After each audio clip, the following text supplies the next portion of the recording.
छठ एक ऐसा त्योहार जो जुड़ा है तन, मन और परिसर की स्वच्छता और शुद्धता से, जिसमें व्रत करने वालों को महत्व और सम्मान मिलता है।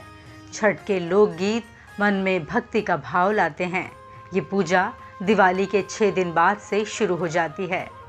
छठ का व्रत कठिन व्रतों में से एक माना जाता है, इसीलिए इसमें व्रत करने वाले सबसे पहले खुद को छठ पूजा के लिए मानसिक रूप से तैयार करते हैं। इसकी पूजा का पहला दिन होता है नहाए खाए। इसका अर्थ है नहाकर साफ कपड़े पहनकर भोजन करना। नहाए खाए के दिन घर की साफ सफाई करने के बाद चने की दाल, लौकी की सब्जी और भात प्रसाद के रूप में बनता है। प्रसाद में सेंधा नमक का उपयोग होता है। इस भोजन को बहुत ही शुद्ध और पवित्र माना जाता है। सबसे पहले व्रत करने वाले भोजन करके अपने मन को शुद्ध करते हैं।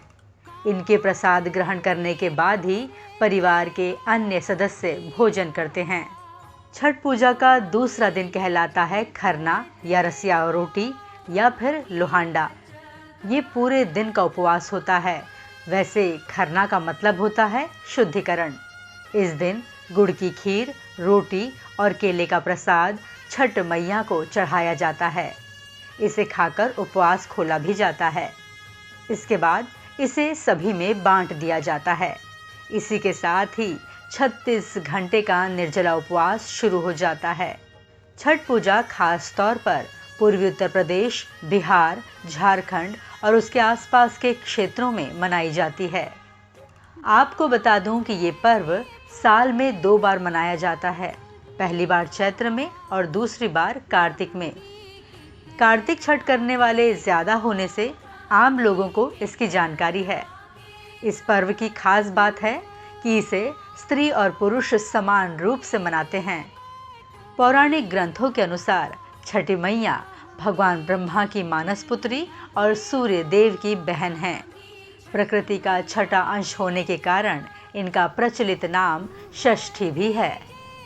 4 दिनों तक चलने वाली पूजा में कड़ा उपवास, पवित्र स्नान, पानी में खड़े रहकर डूबते और उगते सूरज को सूप या टोकरी में प्रसाद अर्पित कर अर्घ्य देना शामिल है। कथाओं के अनुसार द्रौपदी ने छठ का उपवास किया था। इसके बाद पांडवों को उनका राजपाट वापस मिल गया था। सूर्य पुत्र कर्ण ने भी छठ माता की पूजा की थी। इसी के बाद उन्हें कई शक्तियाँ प्राप्त हुई थी। लंका विजय के बाद राम राज्य की स्थापना के दिन भगवान राम और माता सीता ने भी कार्तिक में सूर्य देव की आराधना की थी।